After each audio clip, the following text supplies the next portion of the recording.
하나님 아버지와 우리 주 예수 그리스도로부터 오는 은혜와 평강이 이 자리에 계신 여러분과 함께하길 주님의 이름으로 축원합니다.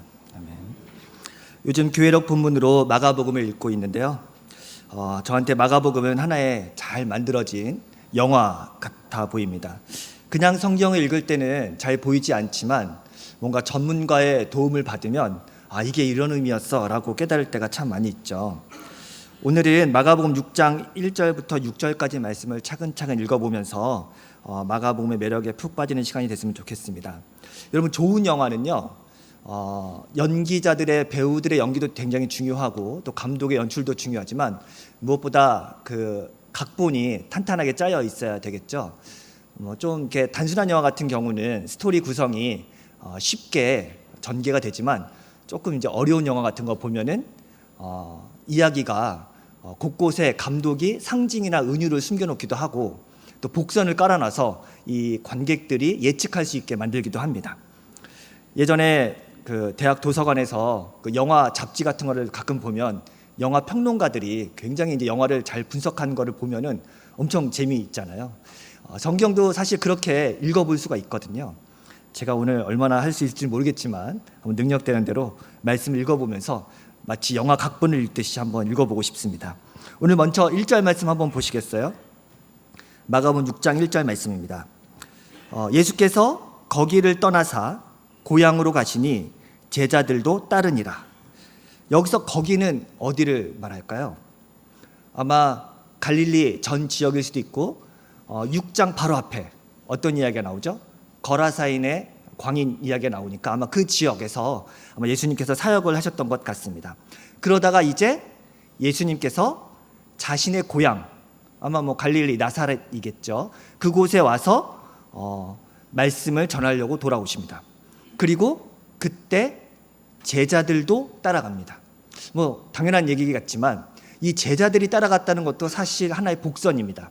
왜냐하면 고향에서 예수님이 어떤 대접을 받고 어떤 일을 겪게 되는지 제자들도 다 보게 되겠죠. 그리고 그 예수님의 운명이 이어서 자기들의 운명이 되게 됩니다.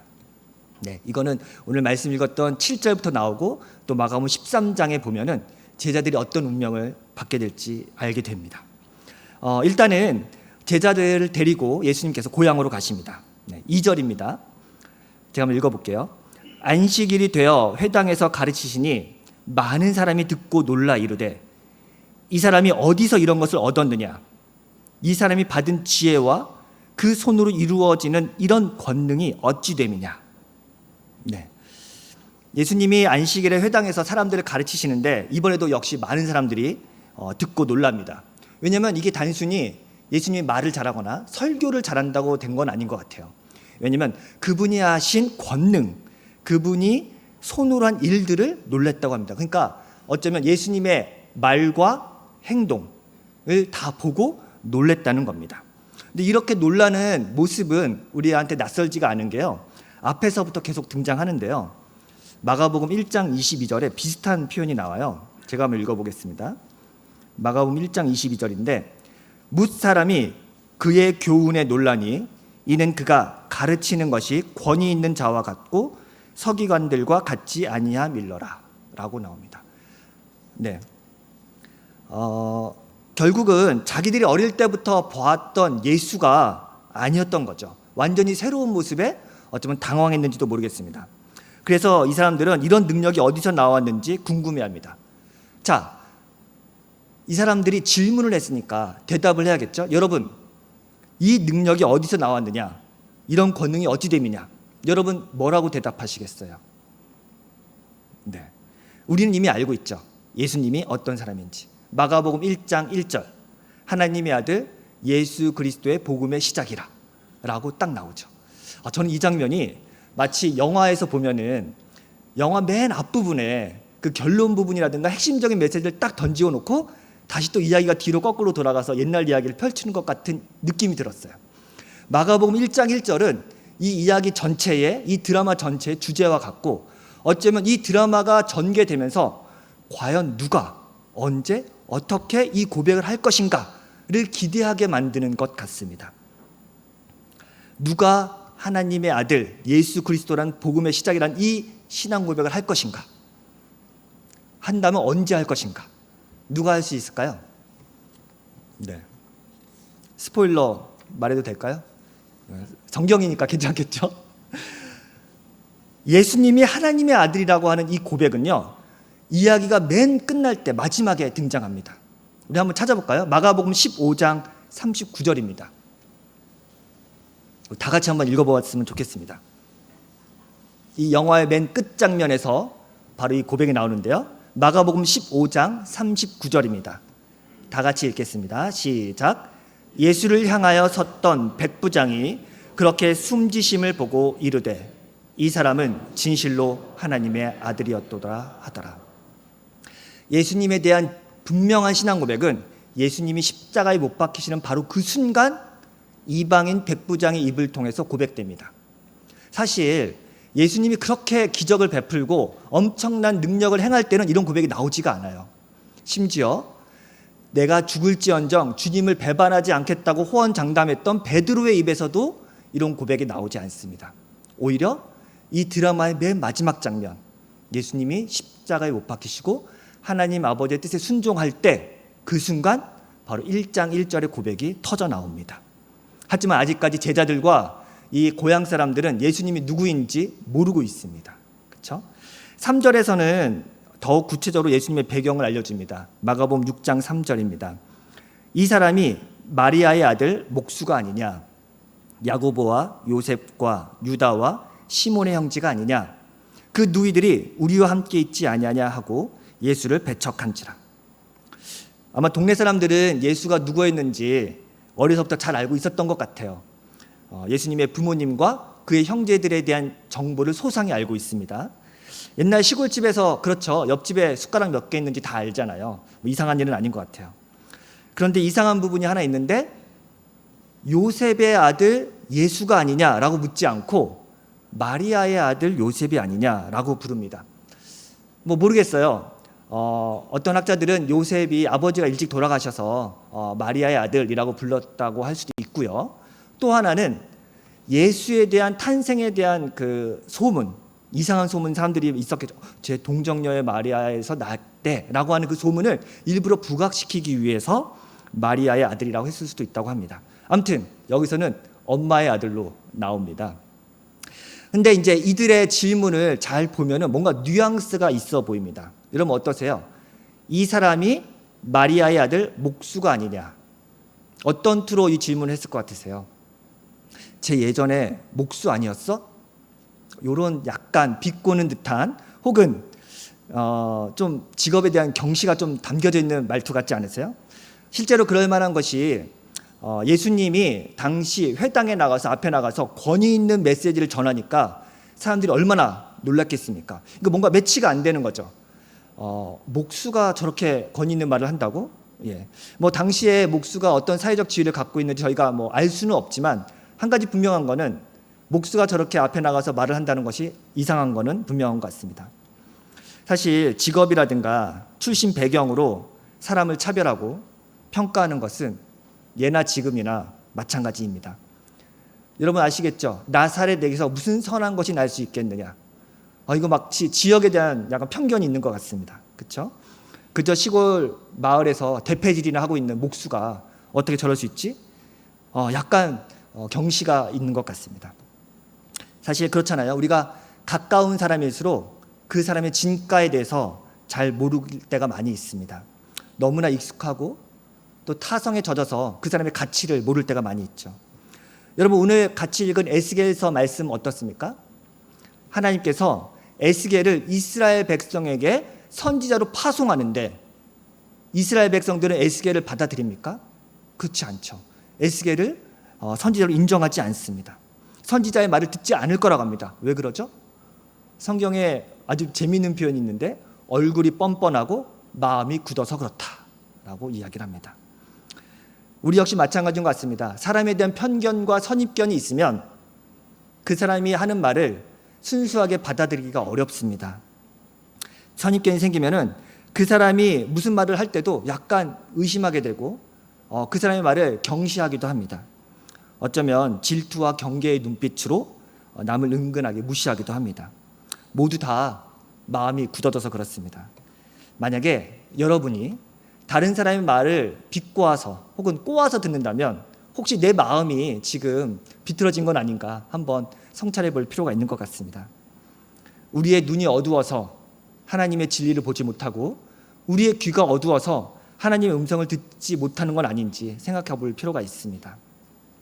어쩌면 그래서 사소하고 일상적인 생활 속에서 하나님의 음성을 들을 줄 아는 사람, 가장 가까운 사람에게서 하나님의 진리를 발견할 수 있는 사람, 어쩌면 그런 사람이 진짜 위대한 사람이 아닌가 생각합니다. 어찌됐건 고향 사람들은 예수님을 알아보지 못합니다. 2절과 3절 말씀은 계속해서 질문으로 나오죠. 이 사람들이 자기들끼리 하는 질문과 의심과 수군거림일 수 있지만 사실 이 질문은 지금 성경을 읽고 있는 우리에게 하는 질문이기도 합니다. 여러분은 이 질문에 뭐라고 대답하시겠습니까? 한 번 더 성경을 찾아봤으면 좋겠는데요. 이런 반응들이 사실 1장부터 계속해서 나오거든요.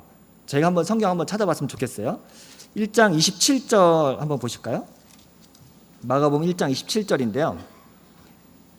예수님께서 더러운 귀신들을 내쫓고 고쳐주시자 이런 반응이 나옵니다. 1장 27절에 다 놀라 서로 물어 이르되 이는 어찌미냐 권위 있는 새 교훈이로다 더러운 귀신에게 명한즉 순종하는도다 하더라. 또 한번 보죠. 2장 7절입니다. 이 사람이 어찌 이렇게 말하는가 신성 모독이로다 오직 하나님 한 분 외에는 누가 능히 죄를 사하겠느냐.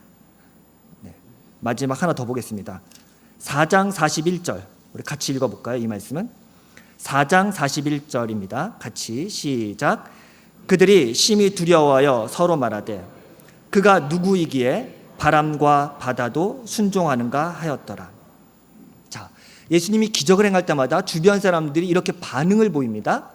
그런데 이 질문 속에는 사실은 예수님이 누군지에 대한 핵심적인 정체성이 담겨 있습니다. 그러니까 자기들은 뭔지 모르고 질문을 했지만 사실은 그 질문 속에 답이 들어있죠. 무슨 답입니까? 예수님은 귀신들도 순종하게 만드는 권위가 있는 분이고요. 죄를 사하는 능력이 있는 분이고 심지어 바람과 바다도 잠잠케 하시는 분입니다. 즉 누구죠? 하나님의 아들입니다. 자, 그렇다면 여러분들이 오늘 마가복음 6장 2절 3절에서 사람들이 수군거리는 그 질문에 여러분들은 뭐라고 대답하시겠어요? 그분의 지혜와 권능은 하나님에게서 온 것입니다. 네, 맞습니다. 그분은 마리아의 아들이고 야고보와 요셉의 형제입니다. 하지만 동시에 하나님의 아들이기도 합니다. 이런 고백을 아마 마가는 우리한테 기대하고 있는지 모르겠어요. 성경을 읽으면서 이 등장인물들이 예수님에 대한 신앙 고백을 아주 한참 후에 15장에 가서야 나오겠지만 이 성경을 읽고 있는 우리들은 이 이야기를 보면서 등장인물들을 보면서 이런 질문을 받으면서 나는 이렇게 대답해야지 라고 하면서 우리들에게 제자도의 길을 가라고 우리를 독려하고 있는 것 같습니다. 이렇게 적극적으로 성경이 묻는 질문에 대답하면서 성경을 읽으면 이게 바로 우리에게 하시는 하나님의 말씀이 될 것 같습니다. 우리 4절 말씀 한번 보시겠어요? 4절에서는 예수님의 대답이 나옵니다. 예수께서 그들에게 이르시되 선지자가 자기 고향과 자기 친척과 자기 집 외에서는 존경을 받지 못함이 없느니라 하시며, 예수님은 자신이 구약에 나오는 선지자와 같다고 말씀합니다. 선지자처럼 이 땅에 오셨고 선지자처럼 거절을 당할 것입니다. 이 말씀은 결국 예수님이 선지자와 같은 운명을 겪게 될 것이라는 것을 암시하는 복선입니다. 그런데 여러분, 예수님 당시에 진짜 사람들이 인정하는 선지자는 누구였죠? 세례요한이죠. 그런데 오늘 본문 말씀 이후에 6장 14절에 어떤 이야기가 나오나요? 세례요한의 죽음에 대한 이야기가 나옵니다. 결국 예수님은 내가 이 땅에 선지자로 왔다 라고 하고 바로 이어서 세례요한이 죽는 이야기를 통해서 예수님의 운명도 사실은 이 세례요한과 같이 사람들에게 거절을 받고 죽음을 당하게 될 것이라는 것을 암시하는 말씀이기도 합니다. 이제 이야기의 결론입니다. 5절 6절 우리 다 같이 한번 읽어봤으면 좋겠는데요. 마가복음 6장 5절 6절 다 같이 함께 읽어보겠습니다. 거기서는 아무 권능도 행하실 수 없어 다만 소수의 병자에게 안수하여 고치실 뿐이었고 그들이 믿지 않음을 이상히 여기셨더라. 네, 여기까지. 네. 예수님은 결국 고향에서 아무 권능도 행할 수 없었습니다. 왜냐하면 그들은 믿음이 없었기 때문입니다. 여러분, 근데 여기서 믿음이란 단어 왠지 익숙하지 않으세요? 물론 뭐 흔한 단어지만 5장에 믿음이란 단어가 2번 나옵니다. 예, 한번 찾아볼까요? 5장 34절인데요. 예수님께서 혈루병에 걸린 여인을 고쳐줄 때 이렇게 말씀하십니다. 예수께서 이르시되 딸아 내 믿음이 너를 구원하였으니 평안히 가라.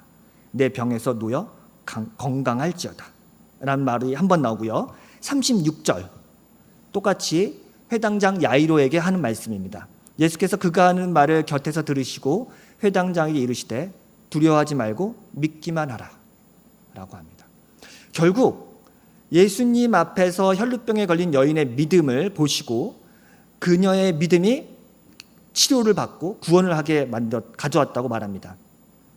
그리고 죽은 딸을 살리러 예수님께 나온 야이로에게도 믿음을 가지라고 얘기합니다. 이들은 모두 믿음을 가지고 예수님께 나왔습니다. 근데 나중에 이 성경 좀 뒷부분에 보면요, 맹인 바디메오가 나오거든요. 그 10장에 보면은 바디메오에게도 똑같은 말씀을 하십니다. 제가 읽어볼게요. 10장 52절 말씀인데요.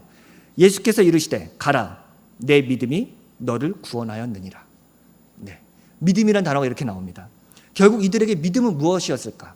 이들은 믿음을 있었는데 고향 사람들은 믿지 않았습니다. 무엇이 달랐을까? 한번 생각해 봅니다. 회당장 야이로는 죽은 딸을 살리겠다는 마음 하나로 체면을 뒤로 하고 예수님의 발 앞에 엎드려서 간청합니다. 사실 죽은 딸을 살려달라.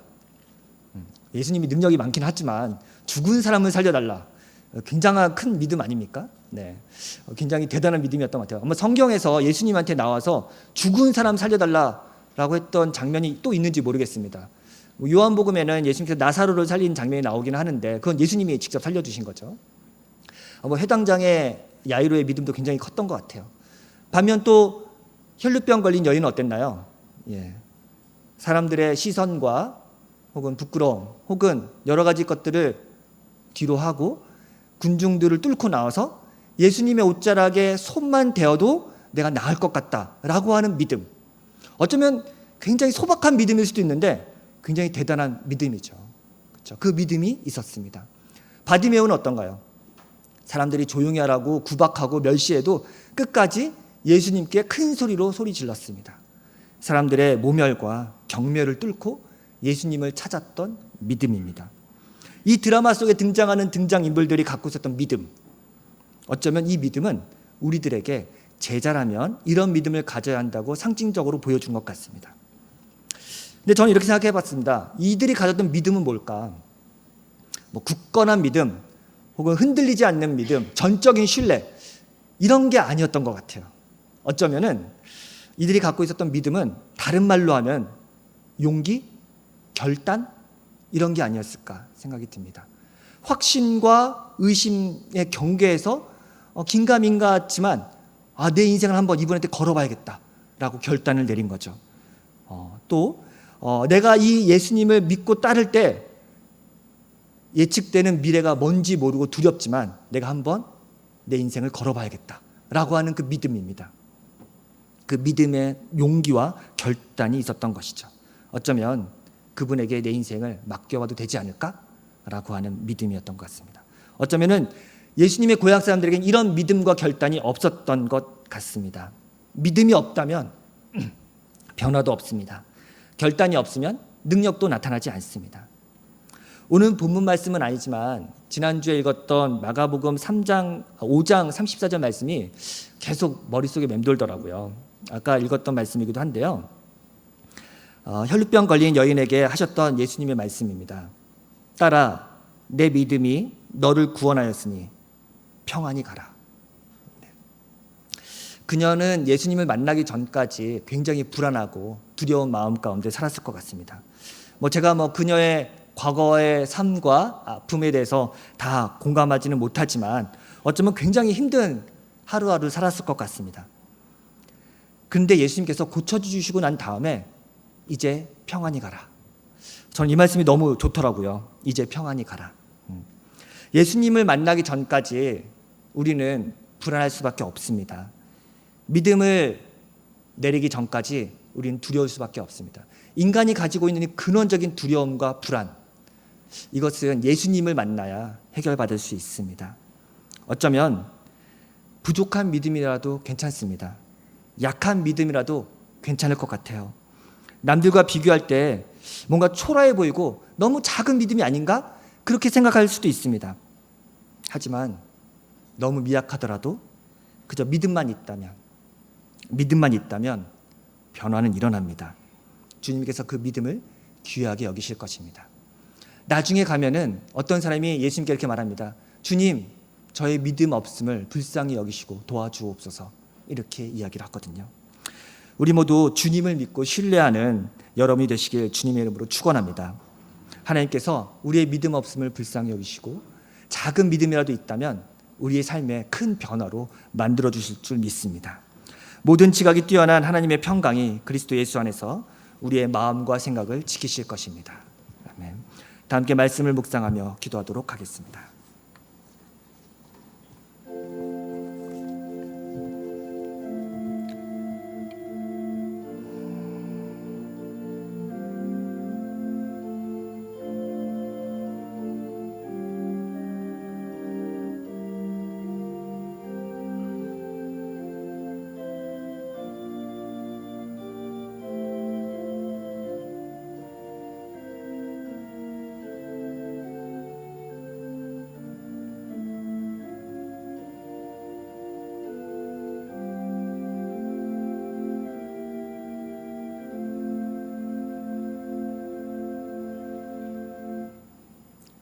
하나님, 우리의 믿음 없음을 불쌍히 여기시고 우리에게 믿음을 허락하여 주시옵소서. 예수님의 이름으로 기도했습니다. 아멘.